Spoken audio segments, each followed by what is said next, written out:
dahil mamaya na ipapalabas ang The Alibi, ay syempre nag-update si Paolo Avellino kung saan ay nasa harap pa ito sa Paris Tower. Makikita din ang mga behind the scenes ni Kim at Paolo sa kanilang taping, kung saan ay sobrang sweet ni Paolo at may paakbay pa kay Kim Chu.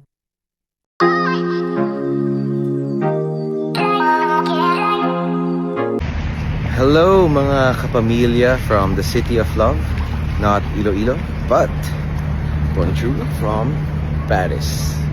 Ayan mga pamilya, mamayang 8 PM na po, ipapalabas ang The Alibi, ang buong katotohanan.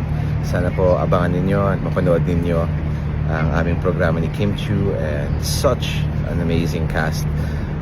Sa mga nakapanood na ng The Alibi sa Prime, I'm sure maraming sasagot sa mga katanungan nyo dito sa TV cut ng The Alibi dahil napakaraming mga bagong eksenang hindi nyo pa nakita sa Prime. And sa mga hindi pa nakakanood, itong suspense, thriller at syempre may drama ay siguradong yayanig sa inyong mga gabi. So sana abangan ninyo.